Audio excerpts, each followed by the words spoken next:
Jacksonian democracy? Let me take a bite out of that. So Colette, thank you Colette by the way, Colette asked if I could detail about Jacksonian democracy, also known as the Age of Jackson. This is a time period that took place from 1824 to 1840. However, we're going to start a little bit earlier with the War of 1812, just to let you know about who Jackson is. So, who was Jackson? Jackson became popular after the War of 1812 due to his very fierce military actions. And this exceedingly forceful military action established him as a potential leader.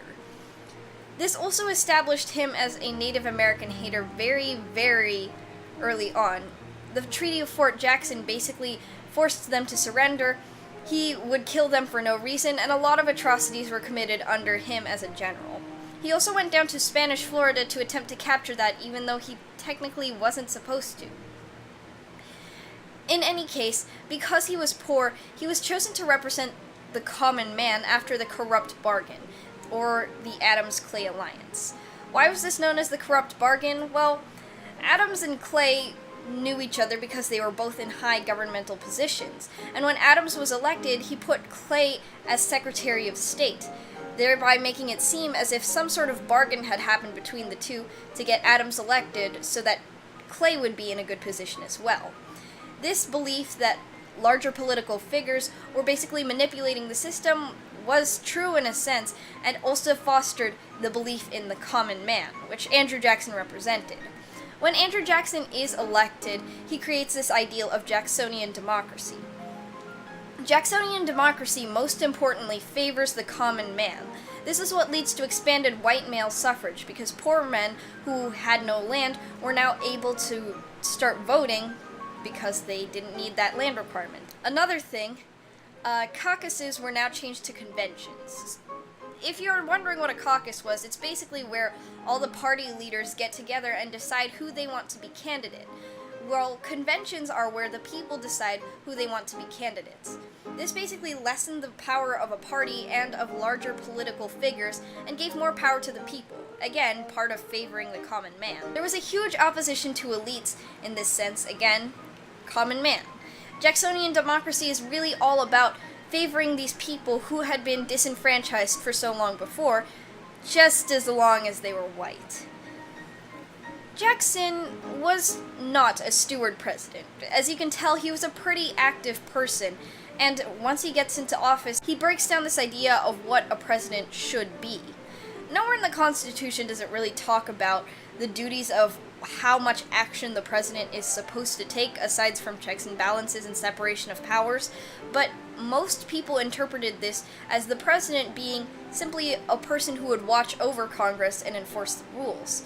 However, Jackson doesn't do this. He takes very strong political action on a lot of things. 1, the Tariff of Abominations, and 2, the Bank of the United States. Firstly, the Tariff of Abominations. The Tariff of Abominations was established in order to be a protective tariff, not to increase any money or anything, but it was put in as a protective tariff. And the South, because it hurt them so much, called it the Tariff of Abominations. This actually led to John C. Calhoun, who becomes a popular person during the Civil War in the South, to formulate the doctrine of nullification. This is one of the reasons why the Civil War starts, is because of the divisive nature of what the doctrine of nullification states. It basically says that if you don't like a law in your state, then you basically just don't have to enforce it. However, this was opposed by, firstly, Daniel Webster, who believed that a state should be upholding these things because the federal government tells them to, as McCulloch v. Maryland state, as well as Jackson opposing this because, he kind of supported it, he enforced it. In any case, the Bank of the United States was opposed by Jackson as well. He believed that the Bank of the United States was part of helping the rich and not the common people, again, part of Jacksonian democracy, because they supported hard money and rich people. Hard money basically is money given directly to a candidate to allow them to campaign during presidency and presidential runs, or even outside of the presidency for Senate, House of Representatives, that sort of stuff. However, most poor people didn't have access to that much money, and thus their voices were unheard with hard money. Thus, Jackson didn't want this to happen. This idea of rich people facilitating the presidency actually was one of the biggest things of Jackson's mudslinging campaign. And this is one of the elections where gossiping becomes a really, really big part of how they campaign. Again, with the corrupt bargain Adams-Clay alliance, that becomes a very huge selling point on his side. However, Adams-Clay alliance people, also known as the Whigs at this point in time, start saying Rachel Jackson has been kind of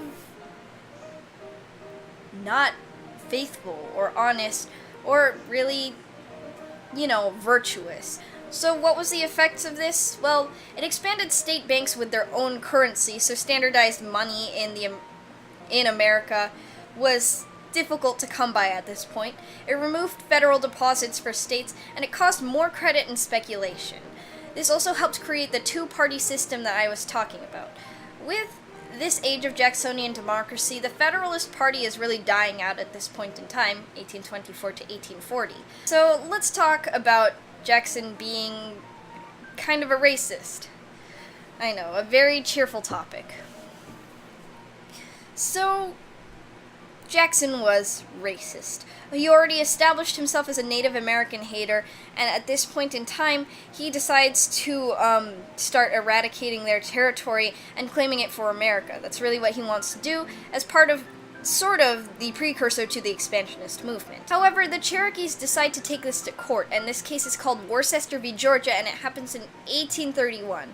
Basically, that they own their lands and they're not allowed to have it taken away from them. Chief Justice Marshall, who also presided over Marbury v. Madison, McCulloch v. Maryland, Dartmouth, a couple very important cases, also presides over this one, and he basically says, well, it's true, we can't take that away from you. This angers Jackson as a violent racist, and he says, well, Chief Justice John Marshall, you've made your law, now you enforce it. However, Jackson would eventually end up enforcing it himself in the Trail of Tears. This is a reference to the trail that Native Americans were forced to walk in relocating to Oklahoma, which was basically the land that nobody wanted. So Andrew Jackson, being a violent racist, said, oh, we'll just put all the Native Americans over there because nobody wants it anyways.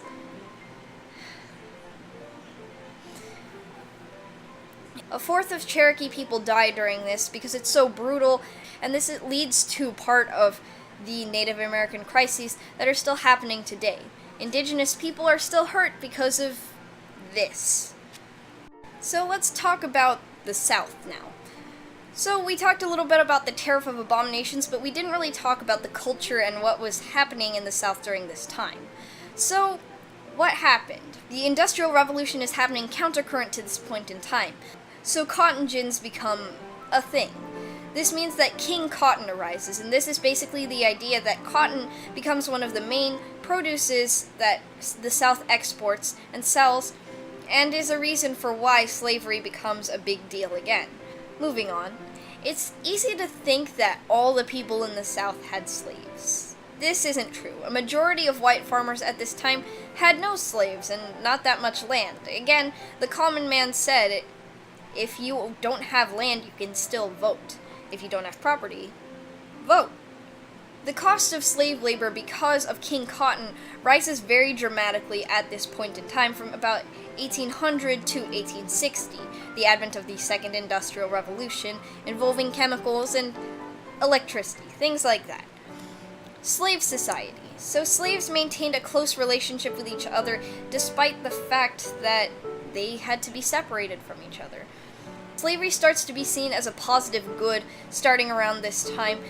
Positive good basically meant that slave owners had been descended from people who should be teaching the poor savages and slaves because they weren't smart enough to know better. Yeah, racism at its finest, I know. They also said that slaves were destined to be slaves because in the Bible it stated Ham, I know his name's Ham, I don't know why, Ham was born to be a slave, and all slaves were descended from this guy named Ham. Of course, the logic behind that twisting it because people are racist, and that's just the way that it is. It's important to note, however, that people in the North also twisted it into a very negative thing, when really there is a lot of ambivalence in how slaves were treated at this time, although we can all agree that slavery shouldn't exist anymore. There was a lot of exaggeration going on both sides, though. Back to slave society. So this is around the time that slaves also start to be using religion as a way of communicating with each other. This development of a separate African American culture would later on lead to things like Marcus Garvey, the Exodusters, and other Black Power movements that basically stated separatism, such as Booker T. Washington had, or integration, such as the NAACP has, although that doesn't happen until the 1960s. The Transportation Revolution also happens around this time, again because it is the Industrial Revolution, 1800s. So, around this time, Clay's American system is still vastly popular and vastly in work. Remember the Erie Canal? That's the American system. It's basically trying to integrate, again, a unity of people in the United States by allowing them to be, by allowing transport to happen with crops, materials, goods, all sorts of things, even people. So the Erie Canal, created around this time, 1825, is part very deeply of antebellum America, where it becomes like a huge force for creating jobs, for transporting things, although it doesn't quite get to the South, if you remember where the Erie Canal actually is. So, this sparks a little bit of resentment in people, again, in the South, creating more division between them, leading to bellum, or war, America. Civil War. So canals become really popular at this point in time, steamboat productions increase, and help increase settlement of the West, again, an idea of expansionism and manifest destiny that existed at this time as well. However, like I stated, canals, steamboats, those things don't really help the South, and neither, in fact, do railroads. A lot of people felt actually that railroads were exploiting them, and this belief would also be encouraged through the Populist Party much later on. However, it's important to note that most of these things, transportation, the American system, don't really benefit the South and become a divisive factor for it. So, that takes us all the way to 1840. Hopefully that helped you understand the age of Jackson. If you need any more clarification on things, comment. And if this helped you, I feel like a real YouTube person. If this really helps you, please like it, and I'll know the kind of formats of videos that will be helpful later on. Thanks for watching, and that's my bite on things. Also, an added note, Colette, thank you so much for thinking about me, but these videos actually help me review too, and they're really helpful for a lot of different people. So don't worry about having me be inconvenienced, because I really want to do this for everybody. Thank you for thinking about me, though.